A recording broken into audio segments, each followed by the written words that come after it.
are you doing today? So yay, I am so excited.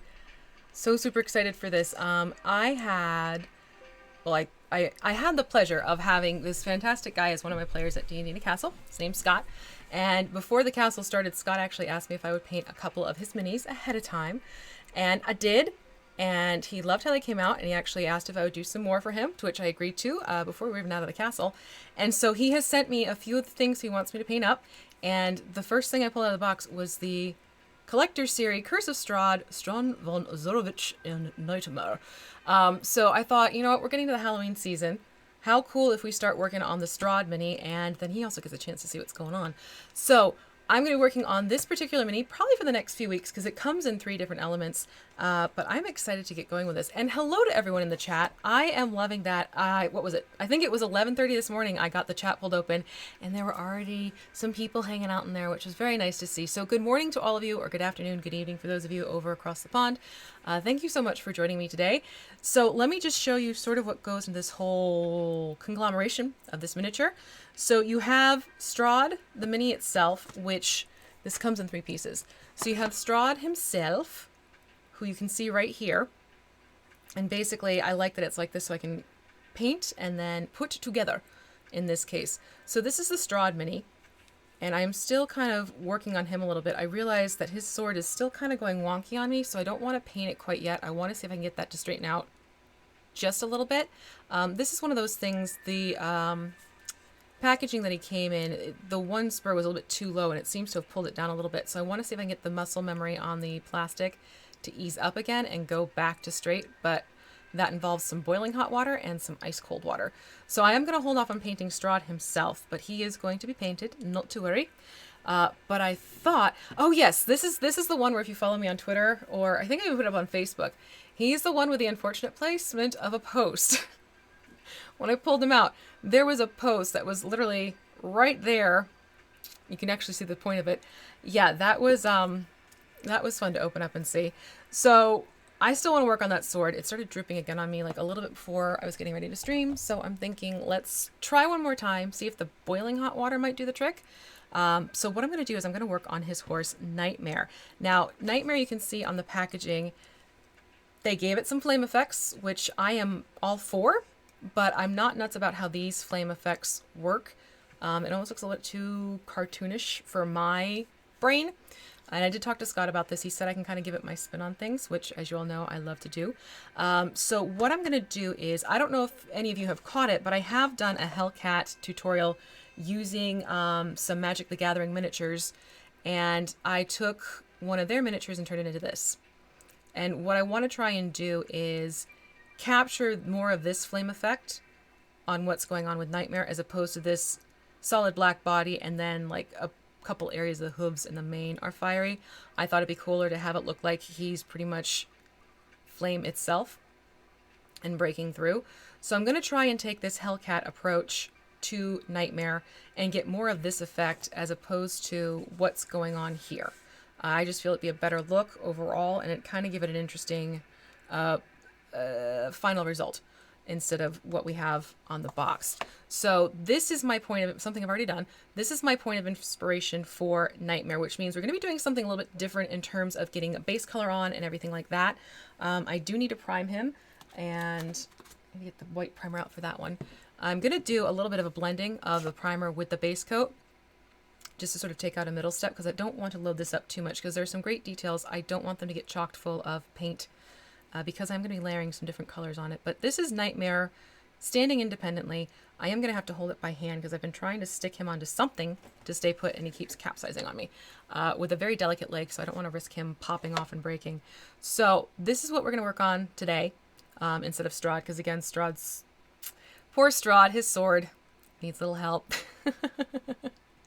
So what I want to do today is I'm going to show you how I'm starting really from start to finish, outside of the fact that there was some prep work that went into this. He had a few pieces that need to be snipped away. His leg needed to be attached, and then for some reason, the attach point on this, you could actually see the ball and socket. You can't now. There was a literally a little ball point socket right there at the back of his, I guess, knee.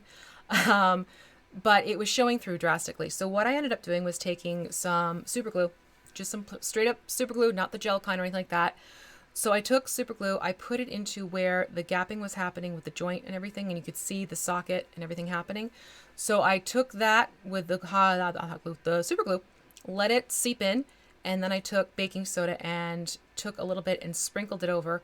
And you sprinkle it over, you don't put it on too thick, you just do a dusting, and then you quickly just tip up and you sort of tap an area that's not being super glued and let the excess fall away and then let it dry. What that does is it acts as a filler, and you can go back in, and I took a nail file and buffed it down so it'd be smooth again.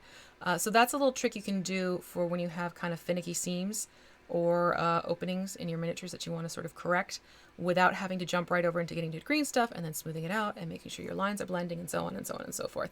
But yeah, oh, thank you. Thank you very much, Christopher. I'm glad you like the Hellcat.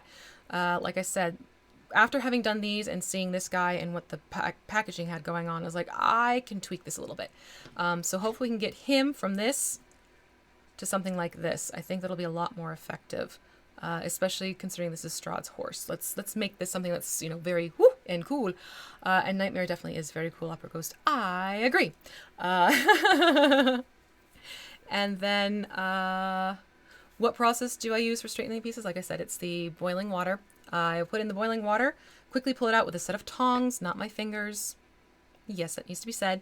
So pull it out with a set of tongs, then I quickly put it into a bowl of ice water, literally with a whole bunch of ice in it, and I will hold the sword as straight as possible and let the cold water do its trick of getting the plastic to sort of freeze back up again. I just did hot water and cold water, because sometimes that's enough. Was not the case with this guy's sword. So I'm hoping next week we can jump into getting Strahd started, because his sword is no longer going wonky on us, because, you know, it's Strahd. We want to make sure he's all set and ready to go. And I am itching my nose a lot today because my allergies are bugging me like crazy. Yes, the cat has a fiery temper. So what I'm going to do, I'll show you in the base here. These miniatures started out as a clear orange plastic, and I used that to my advantage when I went to painting this. Again, this is a tutorial I do have on the channel if you want to check it out. I think I even have it in the miniatures playlist if you want to take a look at that. So because it started out this orange tone, I want to get this to that orange tone as well as I prime it.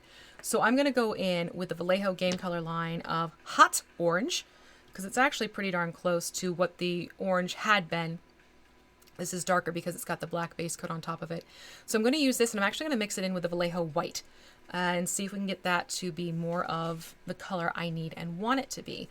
Let me make sure I shake these up. So yes, we're going to flip to hot orange, mix it with the white, simple, basic white from Vallejo. And we'll get that onto Nightmare first. And again, because of the way he's sort of made, I have tried to put him onto something to hold him, and everything I have is not working, and I'd rather just use my own fingers to hang on to him and keep him safe type of thing. That, and I always try and make a point to wash my hands with Dawn dish detergent, dish soap, before I touch my minis, because that helps strip off the natural oils you have in your hands. And I'm just going to put in a few drops of the primer first to get us going. Oh, no, I'm going to shake the primer first. I forgot to do that one. I rarely use white, so this one's like chock full, and I forgot about that. So yeah, anyways, while I get this well shaken, while I James Bond this one, shaken, not stirred, let's see what's going. Oh, Easy Roller Dice Company, their Kickstarter came to a close. It was a great success, so congratulations to them. However, the giveaway is still going on that they have going with my channel. So for those of you in the chat and those of you watching, take a look at... Oh, wait, hold on. That's not the right link anymore. That was a Kickstarter link. Let me pull up the link for the Dice Roller, Easy Dice Roller giveaway that they're doing. Here we go. Now we're in business. So if you go to this link, that's going to take you to the giveaway entry option. And you get with that one of their reversible dice bags, coordinating dice tray with lid, as well as a gorgeous set of metal dice. It's a really cool setup. Again, congratulations guys on the success of your Kickstarter. Wonderful, wonderful stuff. You have 11 days left for this particular giveaway, so I'm going to talk about this today. I'll talk about it tomorrow, I believe. Yes, because tomorrow I have to do the terrain. That's the other thing. Tomorrow is going to be, instead of Friday, the terrain day, it's going to be tomorrow, because I have plans to have lunch with some other lovely folks from the D&D world. And yeah, wanted to make sure we could still do the live stream for the terrain, but I didn't want to miss out on lunch. So that's what's happening this week. We'll go back to the new a newly adjusted regular schedule is how we're going to work that one. Starting next week, we'll go back into the, as far as I think we're back to the normal moving group. Yeah, I think we are. So that means we have the live stream today, and then we'll do the live stream tomorrow afternoon. I'm going to start at noon. I was thinking about doing it a little bit earlier, but I still need to get a couple things done in the morning. So nope, it's going to be a little bit more towards the noon time as usual instead. And I'm excited to show you this thing I've been working on. I've been playing with this idea of a easy to make cobblestone mat for your terrain, especially because we're getting into so many city-based themed games now. I thought that'd be a helpful and handy thing, and this is something that's going to be very easy for everyone to do. That's my terrain brushes. Where are my mini brushes? Here are my mini brushes. So that is something I have in the works, and I'm really looking forward to showing you this technique tomorrow. I've been playing around with it all week.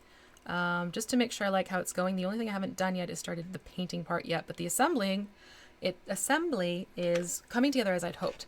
All right, so I have the primer mixed with the hot orange now, and I am going to start painting this onto Nightmare. So I'll do this as the first layer. I'll probably go back in. No, I will be going back in because of what the gray is doing. So the gray is lightening it. I need to slow down. I'm like in hyperactive mode. Thank you, inhaler. I'm going to go in, once we get the first coat on, let it dry a little bit. I will go back in with a true hot orange coat because the gray playing underneath is definitely affecting its tone even more so. So it's just going to be a very thin coat of this. And again, by putting in that little bit of the white primer, it's going to help this act more as a primer and help it stick, which is what I want. And then the tricky part is going to be where I want to hold him as my points. Yeah, a lot of people have been asking me, Opera Ghost, for city-based terrain. Now, here's the great news. Cobalt Press has asked me to make terrain for them. So I'm going to be creating this whole Zobek cityscape themed terrain. So we're going to have a lot of city terrain coming up over the next 3 months, officially 3 months. 12 weeks, holy crow. So that is coming into play. I'm really excited. I have a whole list of things that I want to get made up for you to see what I'm doing. Not everything is going to be shown, but I'm definitely going to have a whole bunch of new things going on and new concepts that I'm looking forward to sharing with you all. So I've already posted the first bit of scatter that I finished up for them, and it was brick columns, and it was riffing off of the Black Magic Craft columns that he has. Except I tweaked a couple things on it, and since it's the city of Zobek, very much included some cool gear accents. And like I said, it's a red brick painting, which I was thrilled to do because we want to incorporate a lot of color for this. And what else? So it was the red brick, and it was also incorporating the whole gear forge, clockwork, all of that loveliness with Zobek and its city lore into the build. So you're going to be seeing a lot of almost steampunk-esque qualities, is a good way to describe it, in what I'm building terrain-wise as well. So anytime I go in and do this terrain stuff and you see me popping a gear on, you don't have to pop the gear on. You can leave it without the gear and you'll still get a cityscape look to it. Oh, you guys have gotten chatty. Let's see. Oh, I'm glad you're liking all the terrain posts. I'm glad you think it's looking great. It's one of those things where I've definitely jumped back into it. Had to adjust the schedule to be able to take this on, but I'm honestly thrilled I did because I'm excited for this. Really super excited for it. And so that means I am only doing 2 games now. The one that I'm running for Cobalt Press on Sunday nights when, oh my God, my players. Oh, Sunday night was so much fun. We'll talk about that too. So Sunday night was a lot of fun. So I do that every Sunday on the Twitch channel for Cobalt Press. And then Thursday nights, I'm still sticking with the Dawnbringers because it's the Dawnbringers and it's Cantriel. I can't say goodbye to Cantriel. Never, ever, ever. So I will be playing as a player in that game on Thursday nights. So those are the games I have going on right now. It could be subject to change after this whole terrain thing is happening and whatnot. But I cannot feasibly, in 24 hours, 7 days a week, do everything I was doing before, take this commission on and get everything done in time. So it was one of those once-in-a-lifetime opportunities to take on this project. There was no way I was not going to be doing it. So that's why my game schedule is shifted drastically to just 2 games a week as opposed to 4. Oh, but I lie. I also once a month will be on Nerdarchy doing that game that we've been doing. And again, ooh, sorry, I left my phone notifications on. Let me move that.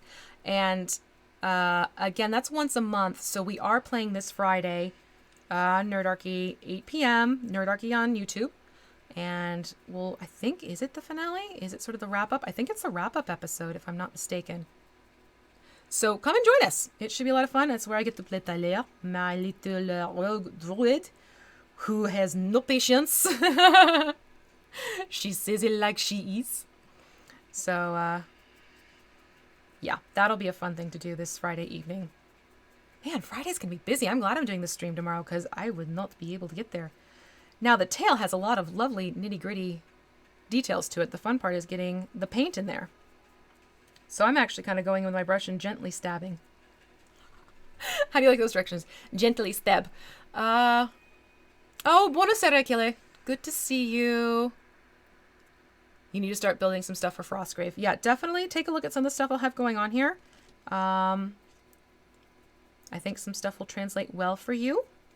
Especially these cobblestones, Matt. You can even add in snow details if you wanted to. We can discuss that tomorrow. Pop on a gear sounds a new kind of craft slang. And yes, Achille, this is Nightmare from Curse of Strahd. And he does have some flame effects to him. So I am starting off first by getting the orange color on him in the primer.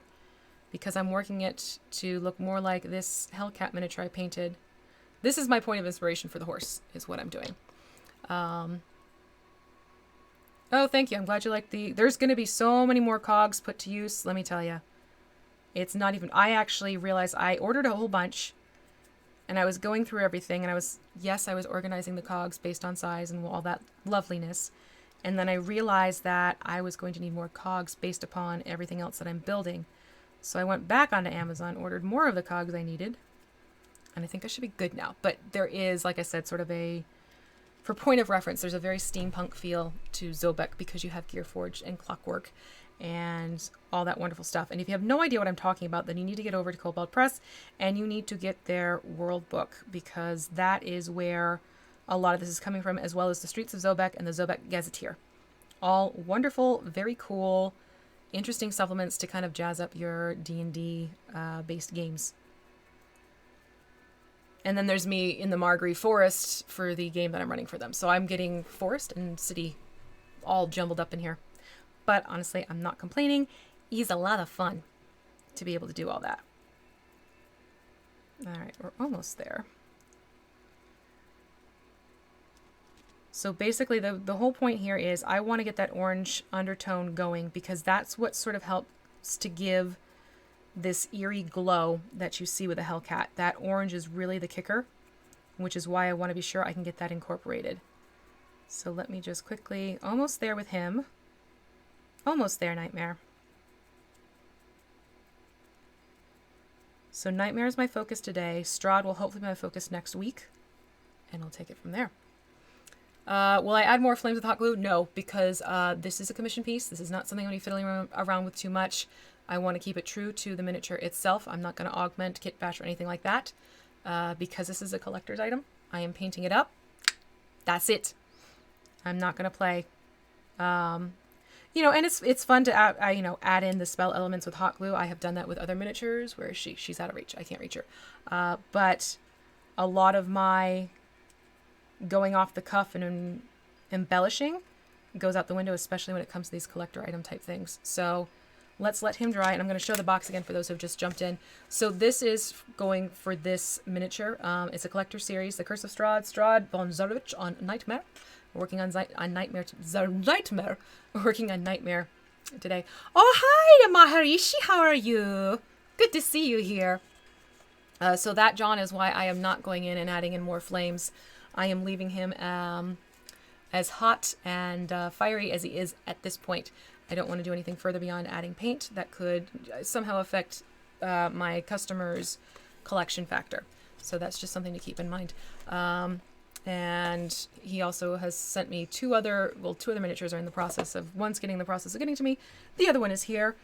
So yeah, that's where I am going with this one. And Nightmare's looking close to dry, so that's pretty cool. So along with Nightmare and, like I said, we have Strahd, but Strahd's sword is not as perky as we'd like to see. So I got to work on that one. And then, oh, it's good to have you here. Dorito horse. Yes, I agree. It's a Dorito horse. It'll shift. And then the other piece that comes with it is, oh, it's in the box. Where did I put the box? It's not in the little box. It's in the to-do box. It's the base. So the base comes as a separate element. The base I will do off camera independently. A lot of this is just going to be terrain concepts that you've seen me do in my tutorials as well as on here. So that is the plan there. And hello, we have more people joining us. Hello, hello, hello. Yes, hello, Mike Strahd. Now, I have never played Curse of Strahd. However, I speak with him often on Twitter. If you're on Twitter and you haven't yet, do follow Strahd von Zarovich on Twitter. It's a fantastic account. He does some wonderful things about capes, and he interacts with my lovely friend Kelly the Opera Geek to the point where I will be in stitches reading their interactions. It's a good time. So definitely go and follow. It's a good thing. It's a very good thing. It's a fun thing. It's a funny thing. All right, so mixed up more than I really needed for the primer, but I'd rather have too much than too little because that gets to be a pain in the butt. Speaking of pain in the butt, how are we doing here? It's getting there. He's getting there. So I am going to go back in now with hot orange because I do want that vivid orange underneath. Hello, Jan. Thank you for joining us. So we'll give that a little bit more time. And then let me turn off my notification sounds before I forget again. So essentially, that is the story with the miniatures for the next couple weeks. We'll be working on Strahd. And then the other thing is, talked about the schedule change. Mace. Let's talk about Mace. So, do I still have that up here or did I take that off? May have taken that one off. So don't forget that in November, I will be down in Charlotte, North Carolina, along with the other guild masters. So that means we're going to have Scotty, we're going to have Wylock, we're going to have Black Magic Crafts, we're going to have the DMG info, and we're all going to be there for you to meet and greet and all this loveliness. Very much looking forward to seeing and actually getting to meet a few people face to face finally. But definitely, if you're in the area, go to justusproductions.com, check it out, and it's a very crafter-friendly convention. So do stop on by. I'm doing a painting miniature class. Bill is doing a beholder build, I believe he's doing. We have Matthew Halstead. He is doing like a Bob Ross-esque painting class on canvas, which I am sorely tempted to try. There's a few games happening. There's some craft off stuff happening. It's a lot of fun. If you're in my Facebook group, Jeff Smith, who's one of the coordinators, he did just post the schedule. So feel free to jump in there and check that out. The link to my Facebook group is in the description below. So if you're curious and you are on Facebook and you still use it, feel free to jump in and check that out. And we'll be happy to have you there. And now he's good. He's dry enough where I'm going to go back in straight on hot orange just to intensify that orange a little bit more because the white and the gray played it down a little bit. I don't want to deal with a muted pastel. I want to deal with a vivid orange as my base coat, which is why I'm going in with one more layer here. But because we have that primer coat mixed with a little bit of the orange in there, it makes putting this layer on so much easier. For sure. But yes, so I will be at Mace. That's November 8th through 10th. Get that going. And then my next and last convention for, I can't believe I'm saying this, the last convention for 2019 will be PAX Unplugged. I will be at PAX Unplugged. I am already doing 3 workshops. I'm being approached to do numerous panels. Not even kidding about that one. Don't know when the panels are going to be happening, but I have a workshop happening every day, Friday, Saturday, Sunday. The Friday one is from 5:30 to 7. The Saturday one is from 2:30 to 4. The Sunday one is a parent and child mini paint class, and that is running from 12:30, 1:30. Oh, it's in the afternoon. That's the one I'm not remembering time-wise. So those are on deck. They are already planned. They are getting plotted out, working on getting supplies. Got to contact the sponsors for paints and whatnot. But yeah, that is set and done. I will be doing those at PAX Unplugged. And what else? Then next year, so far, the first convention I have on deck for next year is Emerald City Comic Con. So I'm planning on going to that one. I do need to look into getting a badge. That might be something to work on. And then I'm just gonna, I need to sit down, God, soon. I have to sit down soon and figure out what other conventions I definitely want to hit. Gen Con will be one I definitely want to hit. Who else? PAX Unplug is going to be a given for sure. I gotta think. There's a few that people have been asking me to consider as well. I do want to try and get out more into the West Coast. Hence why I'm looking at it. Hence why I am looking at Emerald City as well. The Midwest, I was just there with Gen Con, and maybe I might do Origins because of it not conflicting with the castle next year. I did just get notified about the castle. It's definitely in the works now. I have paperwork I need to fill out and send back to them, but I will be at the castle for 2020. That's in September, though. They've adjusted it to be into the month of September instead of June like they did this year, which means that I might stick a pin in it, be able to do Origins as well. We shall see. So I'm doing what I can to get where I can, when I can, how I can. But again, a lot of this depends on my travel budget because cons are not cheap. And also if I'm getting invited anywhere, that comes into factor as well. Getting more places that are saying, hey, come on out. What can we do to get you out? And quite frankly, it's like, can you pay for my getting there? And can you pay for my room and board? Because that would be super helpful. And if there's people you want to see at conventions specifically, you can go to their websites and such and even request personalities and influencers and Twitch channels and so on and so forth. If you really want to see someone at a convention, contact those coordinators and let them know. Hello, Miguel. Hello. Eric, I'm not sure. I don't get that formulaic. I mixed it to the point where it felt like it'd be enough of an opacity by adding the white. You can always go back to the VOD and count how many drops I put in. Yeah, that's honestly why I'm starting with the orange mic, is get the orange in as a solid color and then work around it, which is what I did with the Hellcat miniature here. Move my thumb so you can see. We're going to get from point, well, I guess we're at point B now, and this is, I don't know what point, maybe M. Hello, Axton. Hello, first time you can see this live. Well, that's wonderful. Thank you for joining us live. Huzzah. I really enjoy it when people reach out. It's like, hey, I finally get to catch this live. It's like, well, I'm glad that's the thing. I really do enjoy doing these streams. It helps to keep the thing in frame, B. They are a lot of fun to touch base with you all and let you know what's going on and hear what you all are up to. Again, I do have that Discord where if you want to jump in and be able to share things. I also do have that Facebook group. Either or are great ways to share your projects and what you're doing. So feel free to come on by. There's smaller groups, which means you don't run into the whole things getting sort of lost in the mix. We do have a group for the Tabletop Crafters Guild. So all the guild masters, we kind of have this one group for everyone who follows us. If you want to check that out, again, I should have that link in my description below. So take that. One could paint the mane and tail. No, we're not going to make it a carrot horse. I'm just very gently handling him to make sure. Yeah, there's a couple spots I need to reach still. So that's another group you could join. It is, gosh, it's almost 30,000 people member-wise.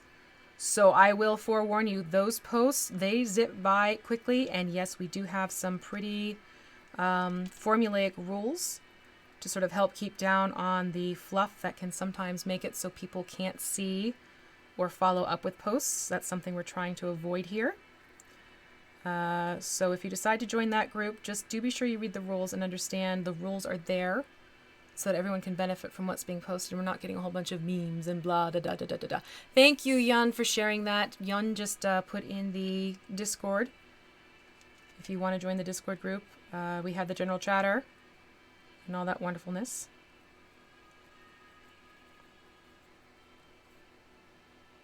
All right, I'm just making sure I like the coverage I'm seeing here for him. So yeah, this gets it to the orange tone that I wanted. Again, keep in mind this was painted black, but it was close to the original orange of this first mini. So I'm working, like I said, a little bit backwards here. Now he needs to dry a little bit more.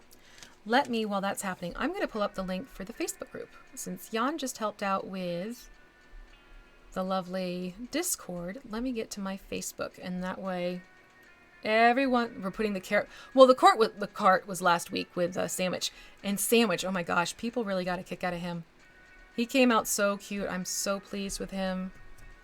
He's like my little buddy. All right, here is the Facebook group. It's putting into the chat right now for you. So it's the Crafting Muse Collective. Jump on over there. We are like at 987. That's how many members we got. It fluctuates just depending, again, because it seems that Facebook has kind of become some people use it, some people don't. Some people kind of remember they have it every so often. But that is another group where if you feel more comfortable on Facebook and that's more your jive, jump into that group. Or we have Discord for those who are more Discord friendly or comfortable or what have you. That is the game plan there.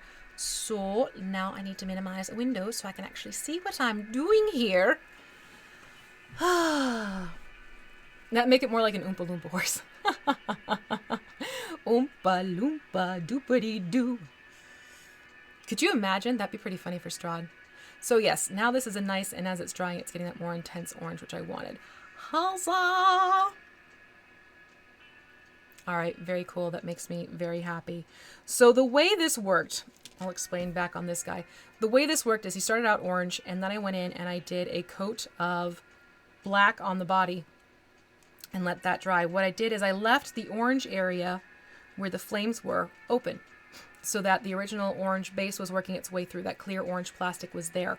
And doing that gave me a better base for the flames, which is the same thing I'm going to be doing on the main pieces as well as the tail, as well as the, what's it called? The fringe, I think is what it's called when it's on the hooves. So that's what I'm going to do. I'm going to be leaving those areas the bright orange. I'm not going to be getting the black on there. And then what I'll do is I'll go in, and it's basically just some dry brushing of 3 separate colors. It starts off with a little bit of red, and then I go into doing gold yellow, and then doing white. And that gets me to this flame point. And then once those are done, I'll go back into the body, because at that point it should hopefully be dry. And then I will go in and just do a dry brush with charred brown to bring out the higher points of the musculature on the horse.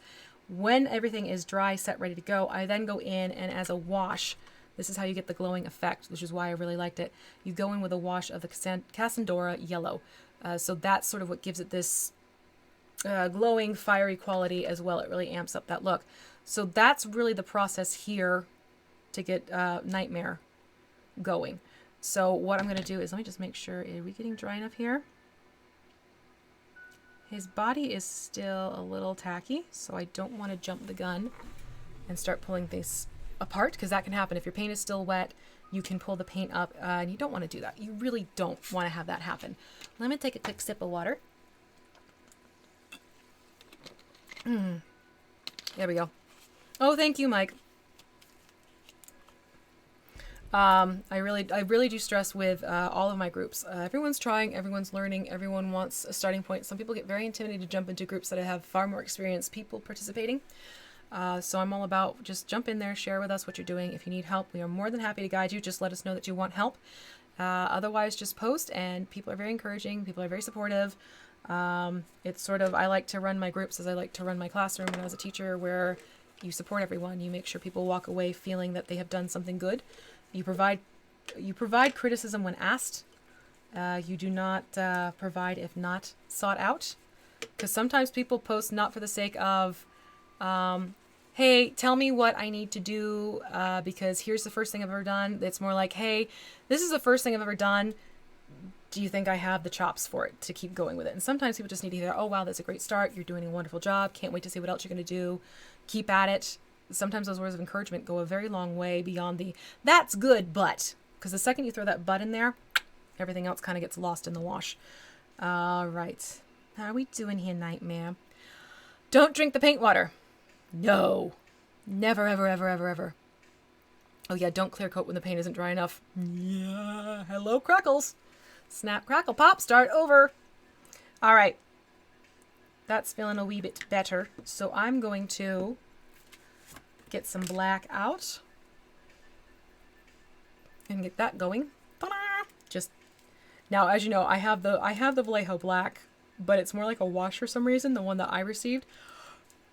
Pardon me. So I go in, it's because I have this heater going. It's so cold in the basement right now. So I'm going to use my black primer instead, because I know that has the coverage I need for this case. Let's see here. I need to post some of the Warcry terrain you're working on. This is from Mike. Yeah, go ahead and again make sure that you want. Make sure you say any points or tips. Otherwise, people are just gonna say you're doing well. Hello, Jedi Jim. Yeah, talking about flaming nightmare. All right, so I'm gonna go in and I'm gonna start getting this black onto Nightmare's body. Again, I am avoiding the fringe here on the back of his legs, the tail, the mane, and also the flames that we have kicking up around the front of his front legs going on there. Gotta be careful with that.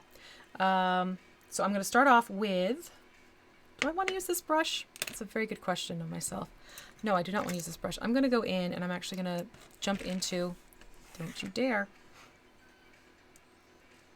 I'm actually just going to use one of my more fine tip brushes. This is one of those random ones I got from Plaid. Is that going to show up? So that's the brush number on that one for those who want to know. And I'm just going to start going in here. Now again, the tricky part is he's so wobbly on a base. I just have to be very careful how I'm applying this black. And I am going to apply this so it's not a super thick cover. I do want some of that orange to sort of peek through every so often, so it looks like the beneath the skin you're getting that glow of the fire kicking in. It's the same thing that I did with these guys.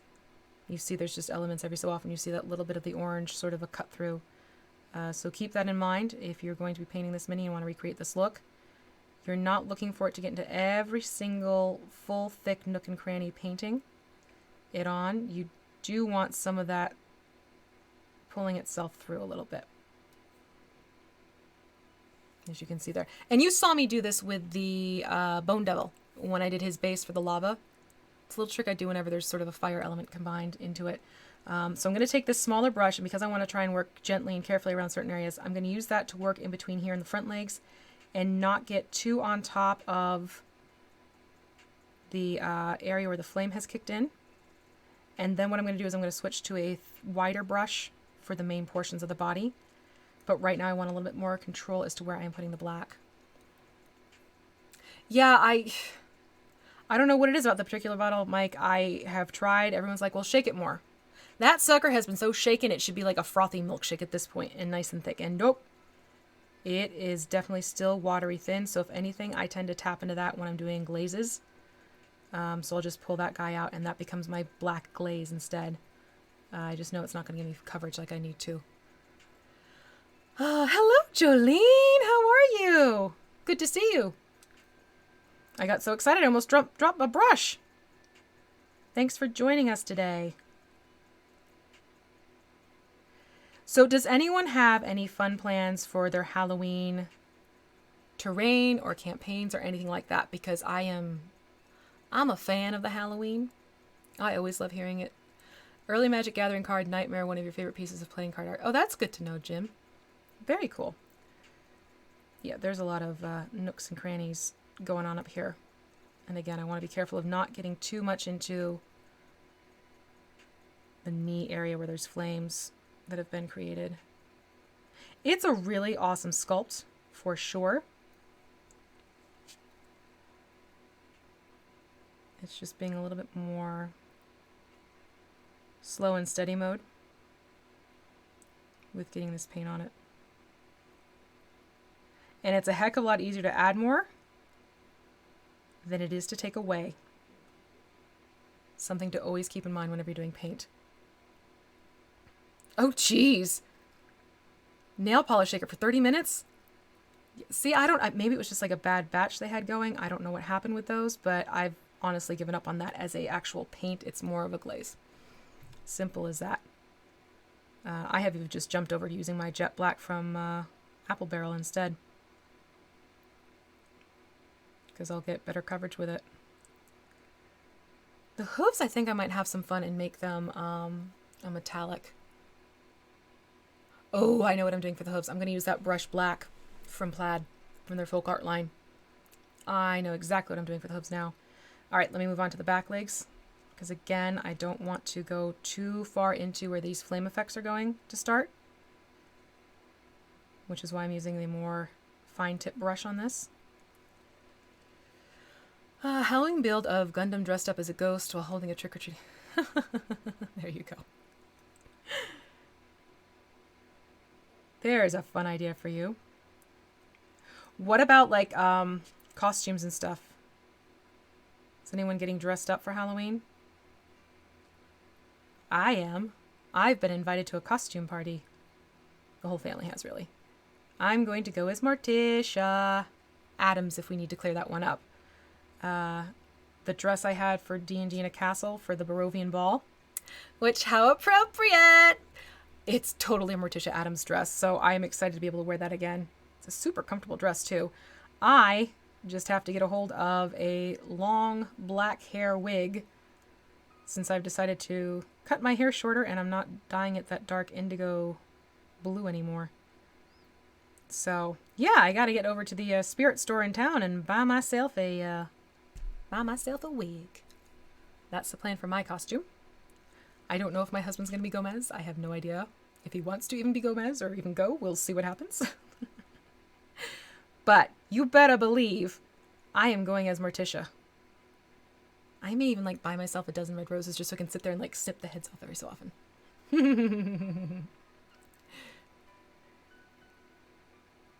You know, I was thinking about that Opera Ghost if the others would want to be Addams Family members. The boys might be into it because we have watched the Addams Family movies on Netflix. One could be Pugsley and one could be Fester or something along those lines. We'll see how that goes. I don't know. I don't know what the kids will want to be. We used to do family-themed costumes, but as they got older, they always want to do their own thing, which is fair. I mean, it's what kids will do. Independent thinking. Hey, it's a good thing. This is going to be a fun angle for me. Give me 1 second while I think. So, you know, if they're like, no, Mom, we don't want to do Addams Family, totally cool. Totally cool. Jason Voorhees for Halloween. Oh, jeez.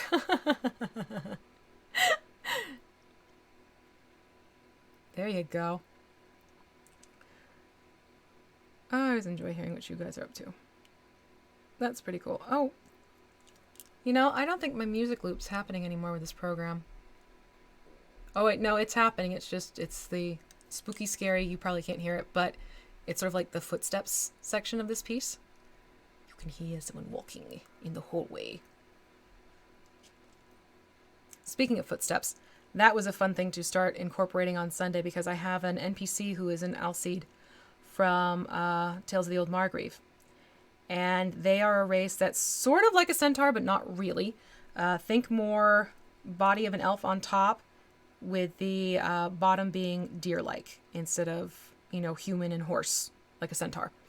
So I'm realizing as I'm describing this NPC's motions and walking around, it's not footfall, it's clip-clop of hooves. So that was something where I'm like, oh, okay. That's going to be a fun thing to start thinking about, is how they're moving around would sound different from how I would normally describe other NPCs and their motions and things like that. But yeah, I'm very much enjoying The Last Heir. That's the campaign I'm pulling together personally, and it's inspired by a lot of the content that you can find in Tales of the Old Margrave. Yeah, you're not going to hear music right now, Mike, because it's this like spooky interlude. Now it's starting up again. So it's one of those things where it's got the book itself, Tales of the Old Margrave, has so much to it. There's already some pulled together stories that you can just sit down and play right away. There are some random encounters in there. There is information that is hugely, hugely fun to work with as a DM. And it's one of those things where I was curious at first working with the concept that your setting is also sort of its own NPC. Now I'm loving it because it is giving me even more to work with, and it's got the players on their toes, which I have to crack up about because I had it. I usually keep the music lower too because sometimes YouTube and this reprocessing, it makes it louder. So I just turn it up so everyone can hear. But my players have gotten rather paranoid now because, you know, reasons. Good reasons. So it's fun seeing them get a little bit eepy about things. I just want to work this black up high enough where I feel comfortable enough jumping into using a wider brush. But you can see the back now has our flame sort of kept away. I am going to do just a little bit of a narrow strip right there, now that I'm looking at that more. Just a tiny little bit through here. And what you see I'm going to do is when it comes time to dry brushing the three colors on, the white, the yellow, the red, I will play it down a little bit onto the rest of the body. So we get that going. Now let's get around the base of the tail. Or as the boys like to say, the butt. Is the horse doing the thriller dance? It kind of looks like it. It's an interesting pose for the horse. It's very much the rearing up on its hindquarters. I'm not going to neigh like a horse. Nope, nope, nope. I've already been caught online clucking like a chicken. That's enough, thank you very much. Alright, I do need the narrow brush for getting into the nooks and crannies of the muscles for back here. But once I get these sort of more delicate areas addressed, I will then go back in with a wider brush and get the main body. But for now, we are slowly but surely getting the coverage I want for this. Ever since Young Frankenstein, wife and I can't help but say, footsteps, footsteps, footsteps. I love Young Frankenstein. Abby normal. Yes, Abby normal. Hee. Ah, see? I may have to watch that this afternoon. It wasn't even fear, Mike. It was, what the hell is going on? Like, you could just see the wheels turning in their head, trying to figure out what was happening, why it was happening, and just this look of like, what are we going to do? Where? It wasn't so much fear as it was crap. And the way they played it out with each other was priceless too. They definitely steered into the paranoia, which is kind of where I was hoping they'd go with it. And they, as players, are amazingly strong role players. I have been able to sit back and watch what they do. And I even told them after the game Sunday, I've stopped planning so far ahead because in their playing things out together, they're coming up with these amazing concepts where I'm sitting there, I'm going, myself as the DM. And the story I initially started out with, that is out the window. And I'm kind of thrilled about it because what is developing now with them as part of the storytelling process is becoming this really cool means of guidance for me to decide where I'm going from point A to point B to the next game, where we're going to take them, what are we going to do with them, how am I going to get them excited about something and think about things and work on this, that, and the other thing. So I've really very much enjoyed seeing where things are taking off now. I'm leaving his eye alone because I want to give his eyes these glowing qualities, so that means I'm going back in with a little bit of white and then a metallic later down the line. So I'm not putting the black in the eye joint, or the eye joints, the eye socket. Here's your eye joint. Yeah, see, this is what happens. Then the spooky music gets louder. Slightly louder. There we go. But yeah, they are super duper wonderful players. We have Jim from WebDM. He plays Slain, who is our Trollkin Ranger. And oh my gosh, he does so many fun little pointers with Slain. I get a kick out of what he comes up with. You can see this glint in his eyes, like, okay, he's gonna, yep, something's happening with Slain, and sure enough, but it's always so spot on and wonderful. Oh, hello. There's a hand. Okay, so obviously Strahd's hand is right there, so we are going to work around that. I was wondering how that was translating, and I didn't see the hand until it got painted up. That happens sometimes with me. I realize the detail after some paint finally gets on. So yeah, we have Jim playing Slain, who's our Trollkin Ranger. And then we have Michael Sinclair II, who plays Gervain, our Ghost Knight Fighter. And along with that, we have Stonefly Kai. I'm trying to give their handles on Twitter so you can go and check them out. Stonefly Kai, she plays another fighter, our Sword Dancer fighter, Halfling. So she is in there as well. She plays Zira. And then we have Jesse Neon, who plays our Gearforge Pantheist Priest, which is a very interesting concept. It's basically a polytheistic cleric, so worships many gods as opposed to just one. And there are mechanisms that they have built into this with the, what is it, the World Book? The Midgard Handbook. Hand Guide? Something like that.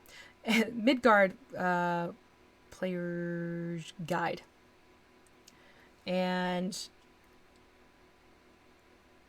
hold on just a second, I'm thinking. And yeah, he's doing some pretty cool things with that creature. And then we have Gnome, who is also one of our players, and he's playing Shreg, our darling kobold warlock. And then we have Torn Pixie. She's playing another warlock, Light Eater, I believe. Yes. And the 6 of them are just so much fun to interact with and work with, and see what goes on with what they're thinking about. Because seriously, there was like 20 minutes I was sitting there on Sunday. I'm like, yep, okay, yep, that's out the door. What I had planned was totally gone. But I liked where they were going with it conceptually based upon the information they had been given during the stream. So I have a little bit of reworking to do, replanning. And this is where I told them after the game, and I said, it's like, listen, you bring a heck of a lot to the table that I am very much enjoying, which is why, you know, this is a story that's unfolding with us together. It's like, yes, I'm giving you the plot points, but you're giving it the meat. You're giving it what's making it so cool and interesting to follow through and play out. So I, as a DM, am extremely thrilled and lucky that I get to play with these people every Sunday. They have some chops on them, and it's great to see how they work with each other, how they work on their own, developing their PCs all the more. So yeah, that's the last air on Sundays on Kobold Press's Twitch channel, where I get to DM. And it's wonderful. So right now he's kind of looking like he's almost some sort of like dappled horse. But I've gotten the points covered that I wanted to with the fine tip. I'm going to rinse this guy off. I'm going to switch to a larger brush just to make it a little bit easier to paint the bigger portions of the body and not get too streaky. Oh, let's see. Horses don't like being given a black eye. Yeah, no, they don't. They really don't. Don't scare a horse. Not a good idea. Oh, I loved playing it. I got to, in a backstory exploration with Shreg, I got to play his clutchmate sister, Shovel. And they have these fun voices. It's just, it was so much fun. Definitely go and check out the VOD on that one. That was super special. He broke me at one point as a DM, like what we were doing together. I got such a case of the giggles with it, but it was so much fun. Now it has a tiger look. Yes, it does kind of look like a tiger. I have a messenger that shows up with important news when they get stumped. Oh, that's interesting, Eric. I try and have an NPC floating around with players throughout certain portions, just so there's sort of a default, hey, check with this one, to help them out as needed. All right, so I'm going in with hold on. Oh, I'm not using this brush. Look at this, is flared out like big time. Look at that. I didn't even see that until I started getting the black paint on that. Whoo, doggy. This is getting retired. Like right now, bye-bye, not putting that back in. I tell you what, you're not going to be happening anymore, honey. All right, we'll use this one instead. Oh gosh, trying to keep up with you guys in the chat now. Yeah, definitely having the NPCs to help along the way, especially like if your players are getting super confused, because that's no fun for them anymore if they're sitting there struggling through it at all. Come on. Oh, this is almost gone. There's some paints I have to order. Let's put it that way. What are the rules for playing mobile? You mean like a phone? Mike? I'm not quite sure you're going with that question. Let's see. Ran a whole SW Edge of the Empire campaign like that. Just let the PCs follow their motives, obligations. Yeah. Yeah, Puddin'. It's been a lot of fun. So, you got that going. It's fun. It's interesting. It's a good thing. All right, so now I'm just taking a wider brush and I'm going over the main body.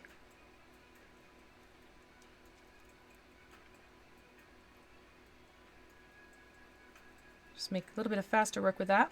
And again, I'm not looking for absolute complete total coverage. I do want some of that orange sort of poking itself through here and there, because once you put on that wash, the carnelian, or is it the carnelian? No, it's the Cassandora.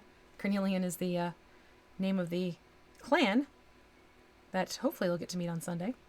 But yeah, this section should be a lot faster now that I have the areas blocked off that I didn't want to oops-a-daisy into.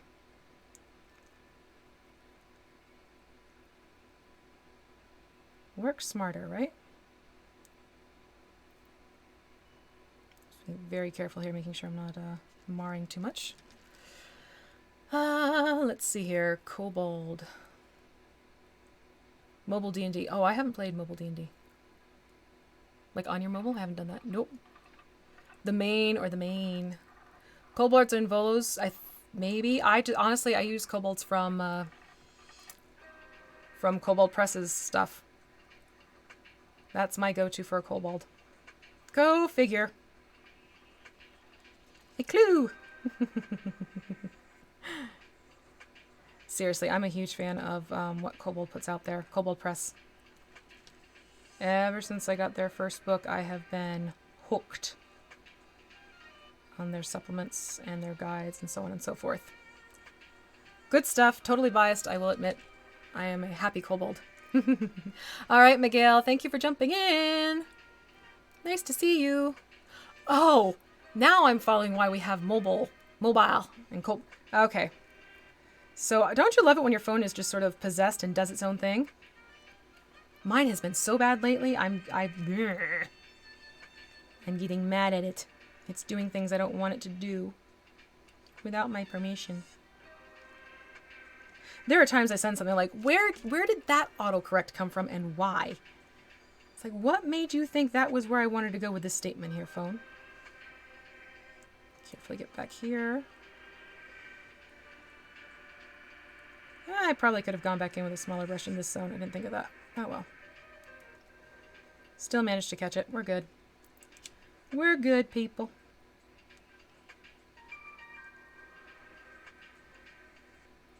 Up and on we go. And if I am missing comments in the chat today, I am so sorry. I am doing what I can, but I also don't... If I sit here and read the chat, it's going to take a while for me to get Nightmare done. Hello, Killamore. Welcome, welcome, welcome. I do try and catch it when people jump in, though, and say hello. That is one thing I do try and do. All right, so let me get... Just carefully here. All right, so now we're getting Nightmare more the point where I want him to be.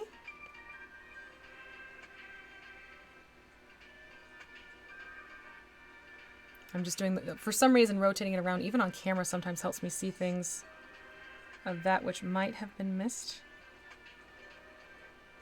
Oh, that was the one thing I didn't want to address. The one thing I did like that I am going to incorporate, and I did do it on here too, is giving more of that yellow highlighting around the face area. So I will be doing that with Nightmare's facial features. I'll be getting it take the yellow, the white in, and then a little bit of yellow to do that. Let's see here. Crappy autocorrect on your Kobold phone. Yeah, right, Quinian? Like, there are times it's like, that's a word? You thought that word was better than the actual word I was typing? What? Why? Okay, yes. I like the coverage. Oops. One little spot. One little spot. See? Always rotate the minis. Like they're on a rotisserie. Because then you can catch the little spots you may have missed. Yep, and there's another one. You spin me right round, baby, right round. Hi. Okay. All right. Put you down gently. Stay. I am so happy with my new cutting mat too, because this gives me the nice matte black background, which makes it so much easier. And with luck, I gotta get hold of Nerdarchus Dave. I'll get my camera back, because right now I'm using his camera. Okay, so Jan found Kobolds and Volo's guide. Fantastic. Thank you for providing the page number. It's quite helpful of you. It's funny, I haven't looked for kobolds elsewhere but in our Midgard World book. And what else? Is the handbook? Maybe Creature Codex. There's definitely stuff on kobolds in the Creature Codex, I want to say too. And the Tome of Beasts is another great... these are all things, just get them. Just get them. If you want to pull out really fun encounters and monsters to fight, I'm telling you, Tome of Beasts and Creature Codex, you'll want nothing else. But I'm biased. Oh boy. Oh no. Oh, that's not good. That's not good, Viper, when someone's name gets switched over to something not so nice. That's not so nice. Okay, so the black is drying, which is fantastic. What I'm going to do now is go in and start adding in those other colors. And I'm actually going to start in with white. The funny thing is I probably should have gone back and watched my own video, but I didn't. I vaguely remember what I did. Well, hello, Kentucky Fried Gamers. How are you? You always jump in and suddenly I'm craving chicken. And I'm sure you get that all the time. Kentucky Fried Chicken. Not sponsored. Not sponsored. Although, speaking of which, also not sponsored, but I'm thirsty. Volo's Guidebook. Yep. That is an official Wizards of the Coast supplemental book you can get for D&D. It's good.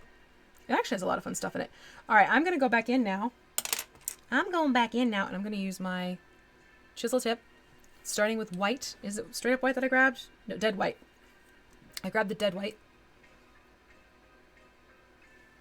I'm going to start doing that. Today is not sponsored by.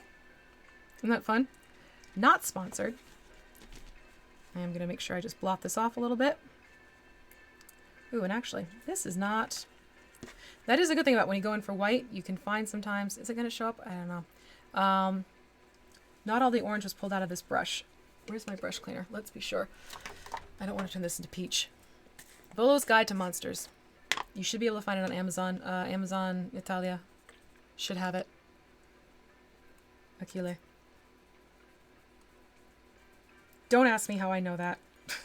Actually, I have a few followers in Italy, and they will get in contact with me asking about supplies and things like that, and I will jump over to the Italian version of Amazon and see what I can find there.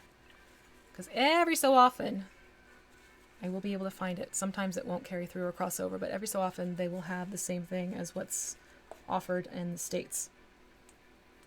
So, check them out there. Check in your friendly local game store. They should have it in your friendly local game store, hopefully. Oh, your son's going to be running his first game soon. That's fantastic. I love it when our son runs games for us. He's fun. He gets very methodical. He has to get everything set up, even to the terrain. But very creative with his concepts. Okay, so I just cleaned my brush off with my go-to, the Master's Brush Cleanser and Preserver. It's actually a very lovely thing. I recommend you get that if you haven't. My website, www.thecraftingmuse.com. I have an Amazon shop, and that is in the shop. So you can just click and purchase right from there. It's beautiful. You're going to have him make you play a kobold. Make him let you play a kobold. There's the order of operation. Go for it. See what you can do. I got, I'm dry brushing white on right now for reasons. I picked up Dungeons and Doggies for the boys when I was at Gen Con. It was like the last box of it too. I lucked out and brought it home, and wouldn't you know, eldest right away locked onto the whole like, oh, we can play dogs. And my younger one, he's an animal lover, so he's all like doggy doggy doggy doggy dog. So he was excited about that too. But my oldest was already off and running, or writing, I should say, his own little campaign for it. I made sure to download the materials that they have that go along with it. He looked it over, but boy wanted to be able to do some of his own stuff, which, trust me, I do the same thing. So I was quite happy to see him, no pun intended, take the initiative to draw up his own campaign to play with the family. And he's run one of the sessions for us. Did a great job. It was quite adorable. One of our cats has been worked into it somehow as an NPC, so that was hysterical to see him nod to that. But yeah, I think it's great getting kids involved in doing and exploring, and it does so many good things for them. It really does.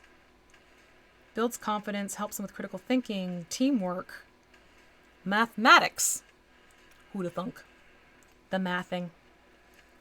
Oh, the mathing of dice. All right, so what I've done here is I have taken just straight up dead white, and I've gone in and I've dried brush onto the higher... No, get back here, Nightmare. Onto the higher points of Nightmare's tail and the fringe in the back. I'm going to be doing the same thing to the mane and up into the front. And this is becoming sort of the base for the other colors I'm going to be incorporating onto it. Make it a mobile kobold. Well, you could if you did it with a Zobek kobold. Maybe there's some sort of clockwork device that works like a phone. You never know. I'm telling you. Get the Midgard World Book. I am totally going to try and get people into this more and more and more because of all the fun I've been having working with these materials. You know, because obviously if you're on the Kobold channel, you want to make sure you're using Kobold stuff. That is for sure. All right, so I'm going to take this white, same thing. Pardon me while I get a little quiet.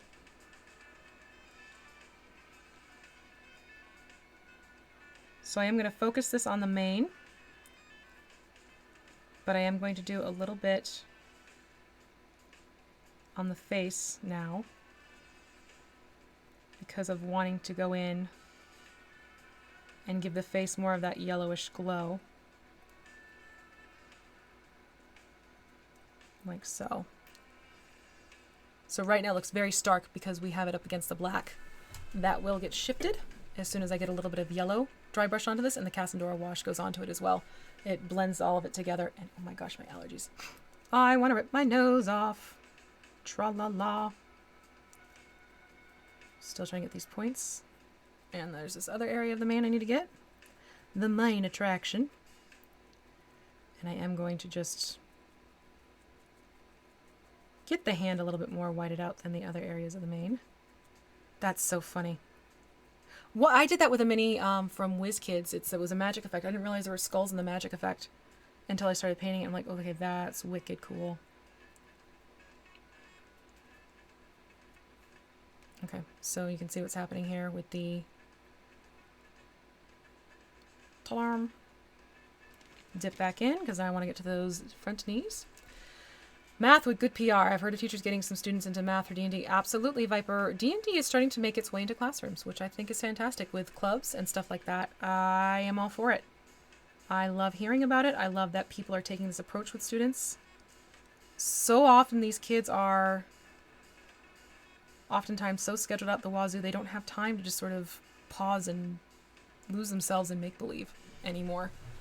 I think D&D is fantastic for that. Quite frankly, just watching what it's done for my own boys. I will be the first parent who, yeah, I might have a couple parents like, wait, what's this D&D stuff? You really do D&D? Heck yeah, I do D&D with my kids. It's been an invaluable experience for everyone, quite frankly. So yeah, I will be the first one being like, look, send your kid over. Totally have them drink the Kool-Aid. And see where we're going to go with it. And some of their friends have locked onto it. Some are like, maybe not so much. Hello, Waster Warboss. How are you today? All right, so here we have that white having gone on.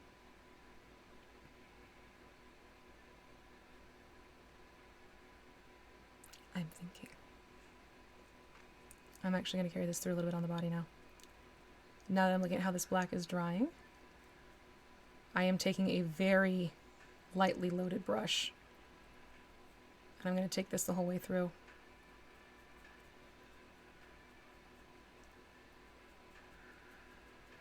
And again, this is with dead white. But knowing the Cassandora is going to go on, yeah. I definitely want to do that. Because this is almost like, you get the musculature, but you also get like with mummies, you know how mummies have like that skin where it's so desiccated, and you can also see the details of like all the bone work and the structure underneath. So yeah. Yeah, I'm doing that with a white now. You know how I am. Sometimes I just get inspired to change things up a slight little bit. Just a wee bit. Just a tiny bit. But definitely do this at the end so that your brush is not heavily loaded, because that will work against you if it's too much on the brush. Then you'll be thinking, son of a... Oh yeah, big difference there. Excuse me, Nightmare, I gotta tickle your butt. There are times I'm painting a miniature, I'm like, this is so freaking awkward. Well, I'm glad you can kind of jump in and say hello, Oyster War Boss. That's awesome. Exactly. The Cassandora Yellow, once that goes onto this, it's going to change the look completely. Oh, yeah.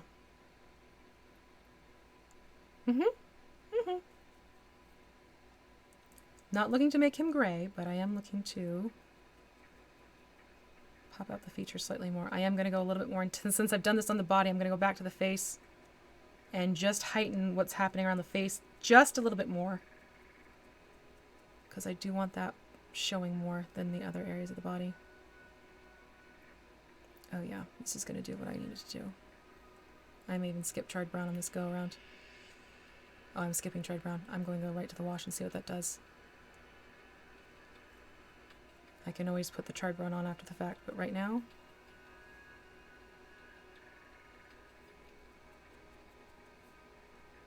Yep. Yep.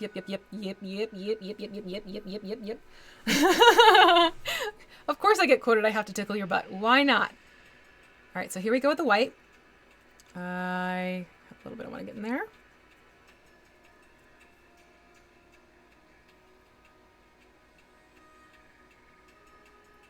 Alright, now what I'm going to do is I'm going to go in with a little bit of red and put in some of the red. Now you understand the method to my... I always have a madness that makes sense up in here. Half the time I tell it to people out loud and they're like, okay. Okay, darling. Bless your heart. But then you give me a chance to do it and ta-da! Surprise! Surpresa! Very rapid and fiery. It is interesting to see how certain themes sort of carry through between video games and tabletop games and movies and so on and so forth. What was I watching?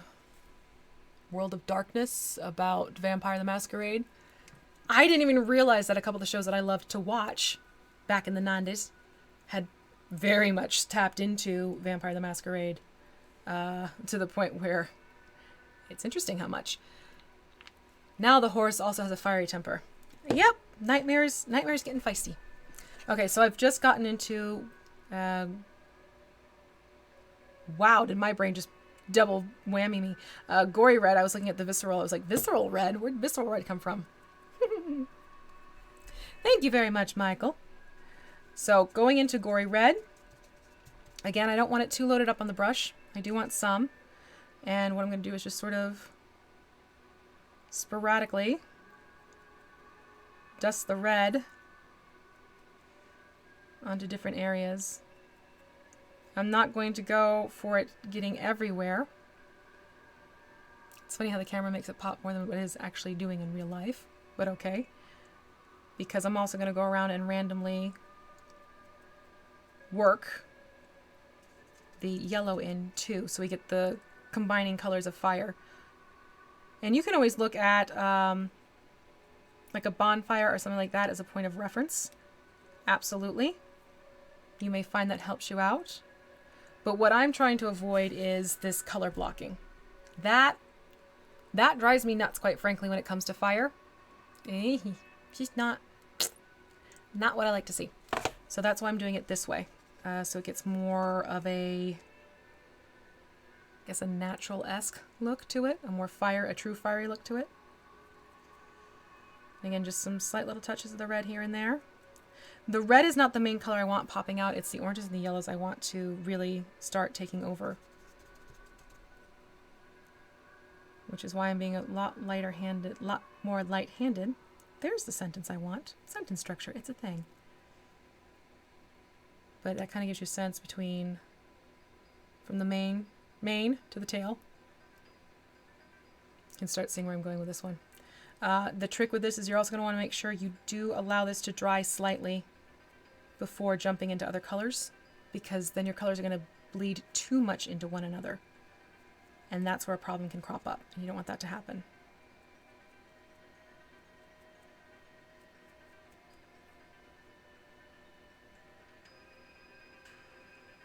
Okay, great. Now I'm going to move to the front. A little will go a very long way here. Fire glows and the figure should reflect that. Yes, definitely. We'll get that nice glowing effect going for sure, especially once that Cassandora wash goes on this. It's gonna, you'll see. You'll see. It's basically what's helped with this effect here. That glowing is actually the Cassandora playing off of the... This I used a granite gray all over the black, but it's going to be the last step that just sort of changes everything. And I love how it does that. All right, let me see here if that's enough of the red. A little bit on the forelock here. Yeah. Oh my goodness, look at you. Yep. I'm back to that again. No, I did not watch Sesame Street as a child. I was not at all a Sesame Street child. No. Hi, Lisa. Welcome, welcome, welcome. Thanks for joining us today. I love seeing like the usuals jumping in, saying hi. It's a good thing. And don't forget, tomorrow. We have tomorrow together as well. Probably be maybe about an hour long.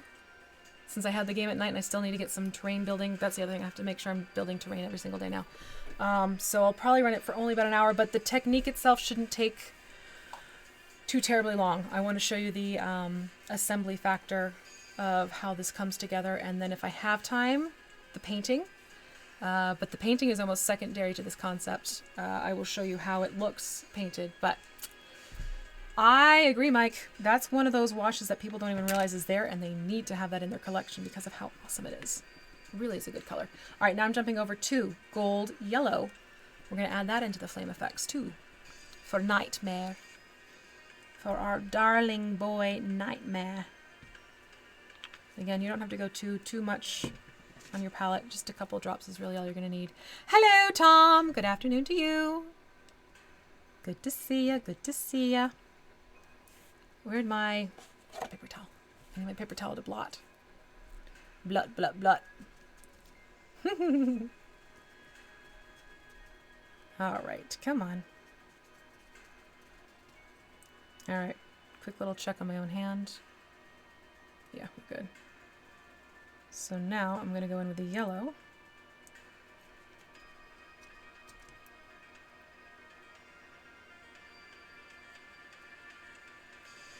And now you'll see why it was important to have white go on first, because it acts as a nice base for the yellow. Now the yellow I am going to be a little bit more heavy-handed with than I was with the red. So the red you want to be a little bit stingy. The yellow, you can be generous with it.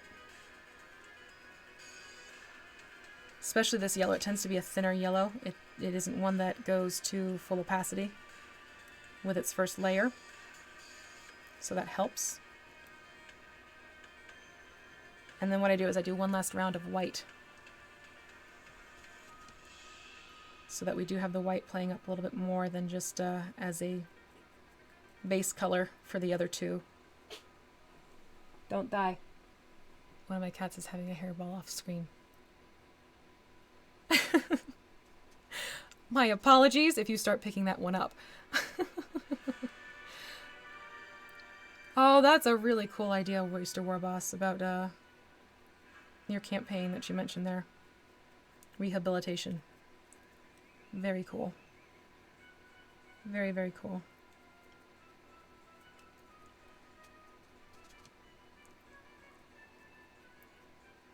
go. See, to me that just translates more into flames than the color blocking things that was going on before. It's just how my brain identifies it, I guess. Alright, going in with the yellow now.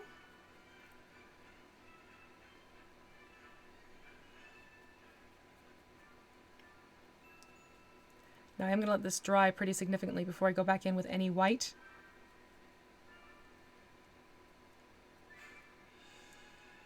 Yep, I always find there's like that little bit you miss just because of the details here. Okay, so now you can get side by side. This is with the yellow added on. This is with just the red and the white going. You can see the difference through there. This one, Tom, is because it would not stay on a base for painting.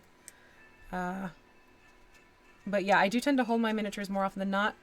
I find it's because I can actually get into angles better than if I had them on some sort of a handheld base, but I will put them up on my usual pill bottle with a little bit of tack on top is a thing that I do.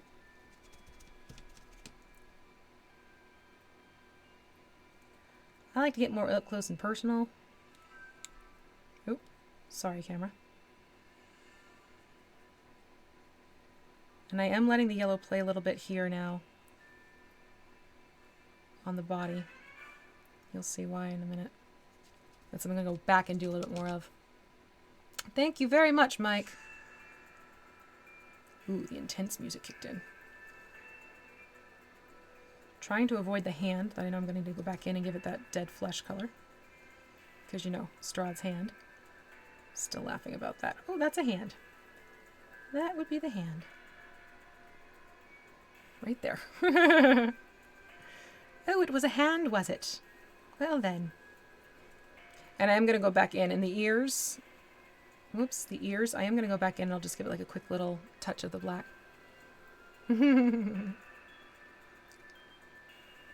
Alright, time to get those front legs with the yellow.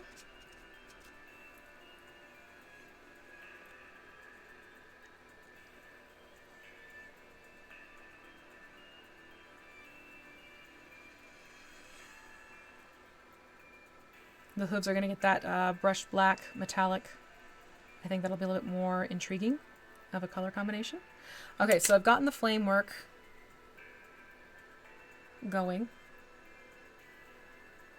I do want this to dry a little bit. I'm going to go back in and very lightly go back over with white just to add a little bit of touch of brightness to it. What I'm going to do now is I'm going to go onto the body and I'm going to start taking some of this yellow and just in some of the areas like along the back of the mane here, just sort of like, you know, source lighting, not exactly.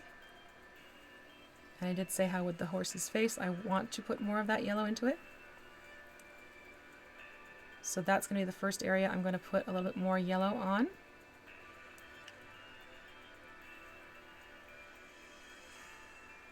But actually give it some focus there. Again, a little bit at a time is much easier than putting too much on and then trying to dial it back. So stop and look, always, always, always. Oh, I'm pale. Oh, honey, do you know how long it gets just so I can get the setting on this camera so it's not like Casper mode? Like you can actually see features? Because normally when I first put my camera in, it's the eyes and the lips. That's all you get. There's no face structure or anything. Because my camera's like, honey, you pale. You need some color. Alright. Still going to do a little bit more.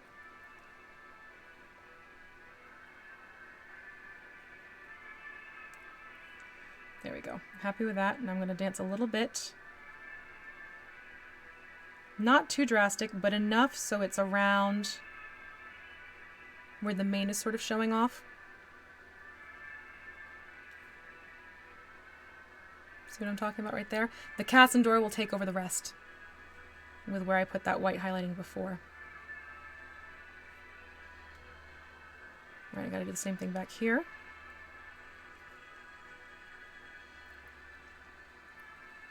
Because the Cassandor will definitely add that yellowy glow, but to get more of that yellow effect.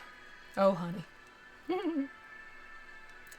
It would look cool, but Lisa, this is a custom commission, and it's a collector's item, so I am not doing anything that could affect its collection quality. So it's strictly paint that's happening with this fellow. But it would be very cool. Yes, I agree. But whenever I get, you know, special edition type of miniatures coming my way, I will paint it. I absolutely will paint it, unless it's been specifically requested that I kit bash, which was not the case.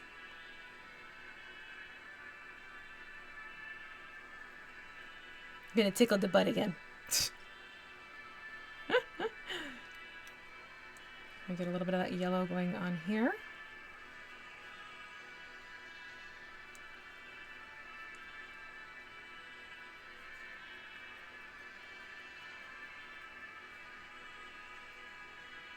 Yep.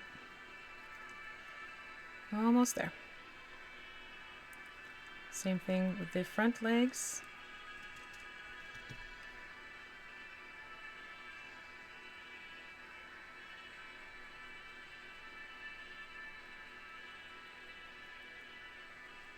Get a little bit more in that area.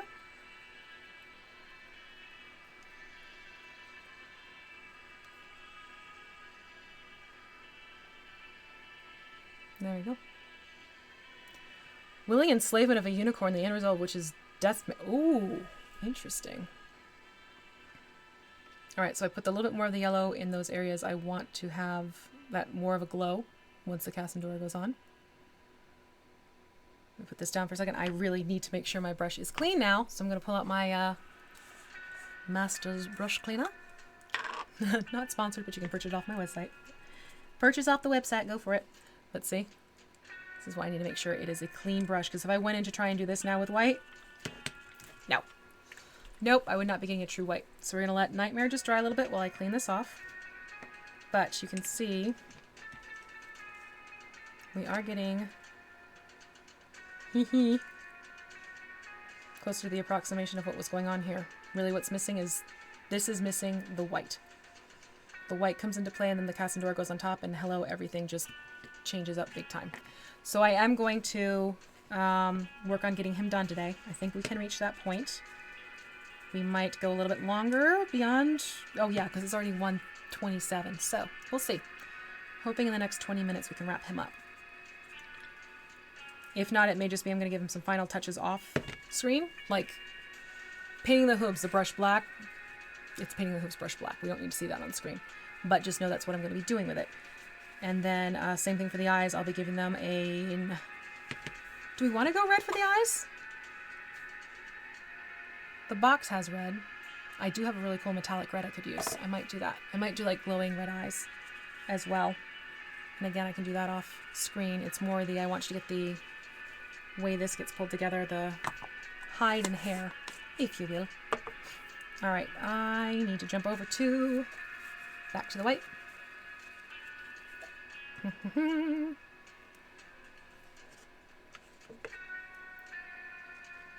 All right, loading my brush back up. Well, not loading it, but I'm putting my brush back into some of the dead white.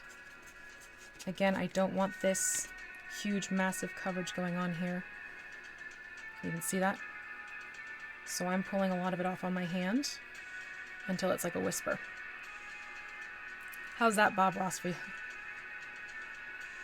I'm going back in.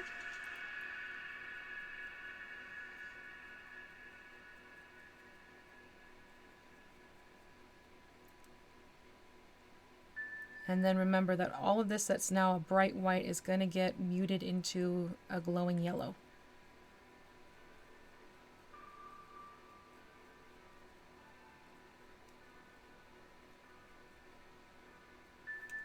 And I'm not looking to get every last raised bit like I did before. It's okay if some bits do get missed in the process. Super excited. It's sad I'm super excited. Well, because if you've worked with a wash, you know what this wash can do. So I follow what you mean there, Mike. I do. Trust me, I'm excited to see it get put on. Because I know that's the transformation moment. For sure. I'm just carefully checking things out here.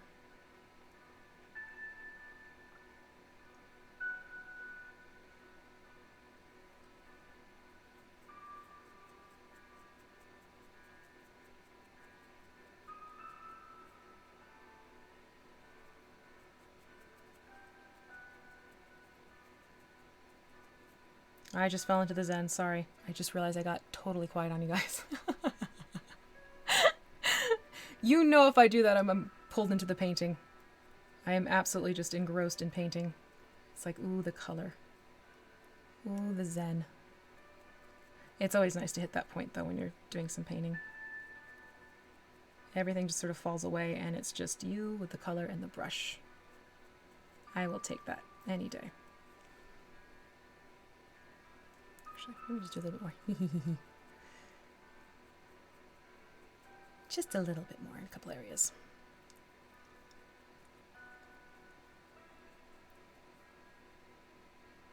Yeah. Okay. Da-da-da. So that's what the white put back on, and again, when the Cassandora goes on top of it, it's going to get this glowing look to it instead. I love it.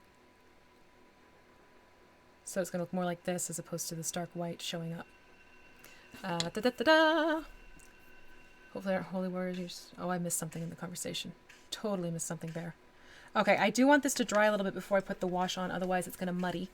So I will get that brush black out and I'll work on the hooves. And we'll see about the eyes. I might actually... No, I think I'm going to wait on the eyes. I'm going to do the eyes after the Cassandora gets on there.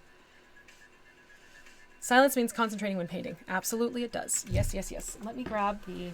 Ah! I'm stuck! I'm not kidding. My legs are stuck and wrapped around the pole.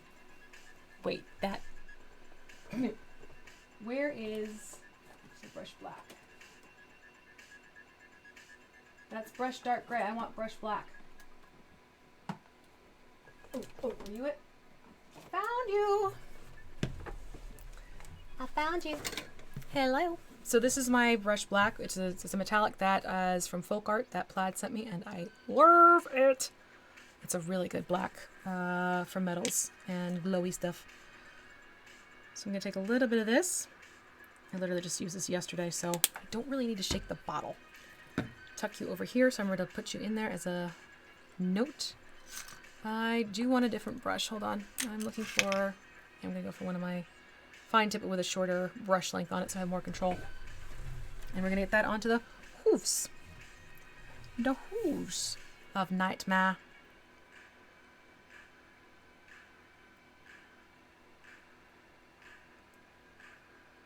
And I'm just going to paint this on.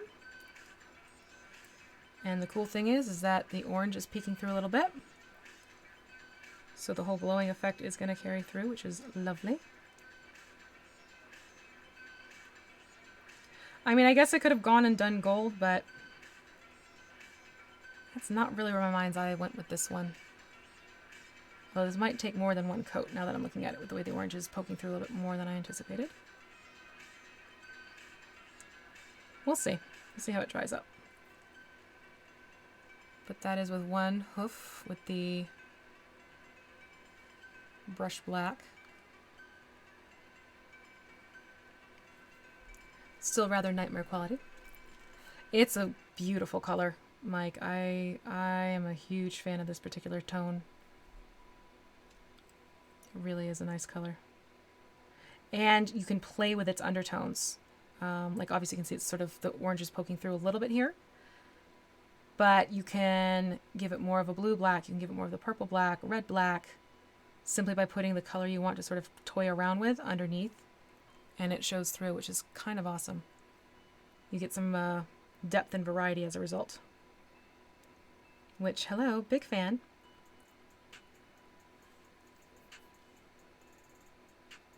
Yeah, I like this. I like this for the hooves a lot. Still gingerly handling this.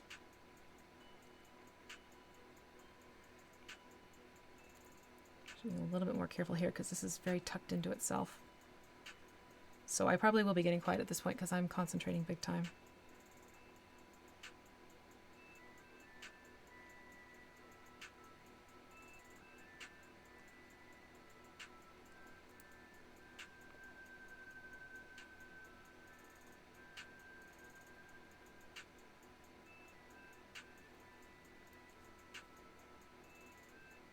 Oh, this is a neat sculpt, though.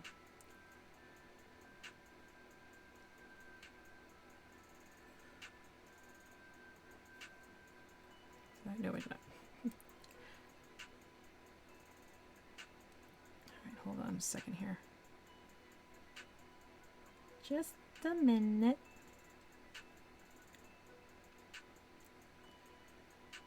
I get the bottom. There we go. Yeah, I definitely like it, especially where it's more of the fire quality up front. I like that for the hooves a lot. Hello, Base Hunter Thompson. How are you? You're coming in towards the tail end of things. No pun intended by the fact the tail was just showing. All right, so that is the... I am going to do a second coat, I think, with that one, but I need to make sure that dries. That is the one thing with this color. Let it dry before doing another layer.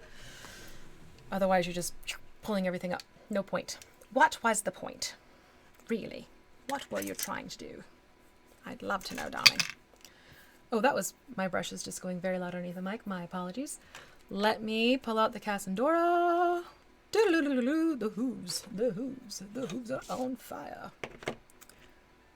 Let me see. Do you look like you're ready to go? I think we might be. I think we might be. Give the hooves just a little bit more time. But for those of you jumping in, I've been painting up Nightmare, this fellow, whose paint job I was kind of meh about on the box. But I've been commissioned to paint this miniature up for one of my customers. And it is the Collector Series Curse of Strahd, Strahd von Zarovich on Nightmare. And getting Nightmare worked on. But I wasn't nuts about this look with Nightmare. It just seemed too cartoony. So I took my interpretation of how I better saw Nightmare as a fiery horse from hell. Because why not? And I used the technique I did on the Hellcats from the Magic the Gathering. So sourced back to an older paint job I had done, transitioned it to this guy, and now we're getting to the point where Cassandora. Yeah, I'm very much looking forward to doing this one. I think we have to hold it like this though. All right, let's see what happens here. The fire is just, it's too color blocked, I have a feeling, is what's happening. Put in, it just, because I was looking, I'm like, why is this, I see where the painter was trying to go with it. I do. Don't get me wrong. Everyone has their own interpretations and how they like to have things presented. Personally, I'm taking more of my spin on how I see flames on a creature sort of being, what's the word I'm looking for? Explored. We'll go with that. We'll say it was explored was the word I'm looking for. I have not used this one in a little bit while, so some of the pigment's fallen to the bottom. Let me just do a little bit of mixing here. Mixing, mixing, always mixing. But Cassandora is a great wash. You can see it packs a punch, and this is just on my skin tone. But I do very much appreciate it as a fun way to add warm tones, especially when it comes to doing fires and stuff. Cassandora is going to be your workhorse. Again, no pun intended. For sure. All right, so I'm going to hold this by that one little base post. Hey, look at Mike. Look at Mike is getting very excited. Wash time. Start up in the main. Yes, it's a verse. It's a verse for our Nightmare. And I'm going to go back in. I'm going to do more detail work with the, also inside the mouth, because like with the teeth and everything. But knowing what the Cassandora will do, I didn't want to paint the teeth. And everything's going to turn out to be, oh, that hand, I forgot. Oh, the hand I got to paint anyway. Anyways. So I'm taking the Cassandora now and just pulling it across the body. A little will go a very long way, which is why I start at the top of the head and I pull it down. And just work it. Work it. You gotta work it. Problem is it's wet, so right now you're seeing more of the black than you're actually getting the golden tone that's encompassing the paint now. Oh well, it happens. Once it dries, you'll see. And I'll definitely make sure there are beauty shots and whatever. Now going into the tail.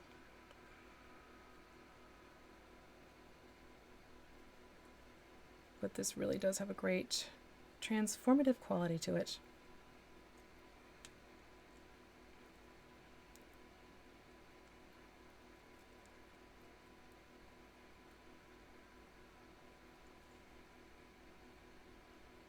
So much fun to be able to do this. So much fun. Flame spider. Nope. Nope. I don't want the flame spider. 3D print the shade holder. Caribou Crimson. That's another good one. Just mentioned. That's another wash I like to use. Especially on clothing. It's great for reds and purples on clothing for miniatures. It's a verse. We're getting there. We're getting there, boy howdy.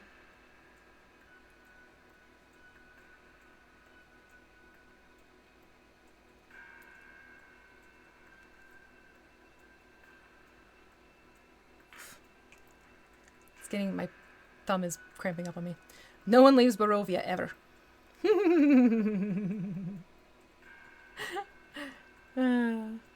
Yes, Quinian, thanks for pointing that out. Citadel pots don't get tipsy when you give them nice little stands.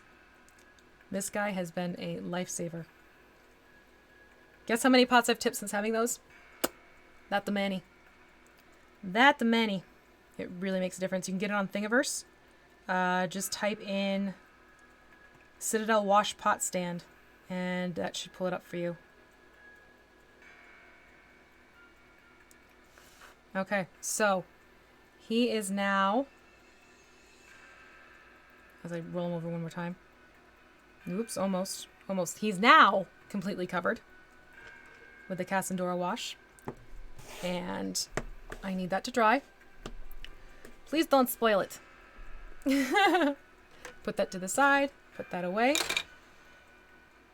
But now this is at the point where this fellow is going to need to dry a little bit before I go in and do some final detail work. So what I'll be doing with him, and this is going to be off camera, it's not something we need to sit and watch me do. I'm going to go into the eye area and I'm going to give it like the red glowing eye effect. That's basically just made a nice red metallic paint that I have. I am going to go back to the ears and just give them a little bit more of the black tone, not too much, on the underside to have those pop out a little bit more. I am going to work on the mouth a little bit. I am going to not give him white teeth, but I am going to make sure that the teeth are better addressed than just by being yellow. And I will do another layer around those hooves of the brushed black just to make sure that really pops out and that the orange is a little bit less noticeable. But right now he is drying because of that wash. Could you do wash?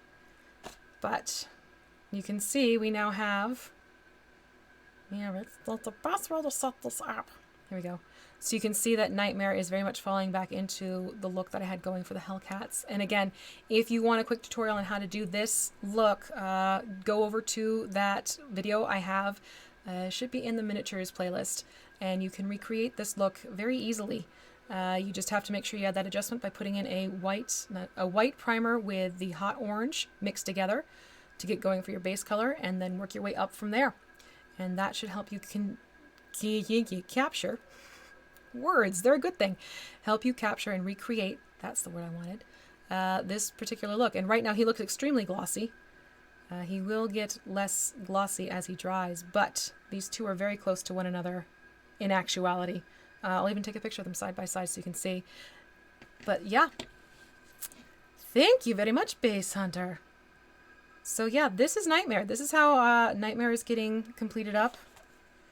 Instead of like how they have on the box with the black coat and the color block fire, I see him more as this fiery entity, which is why I went to the Hellcat technique instead.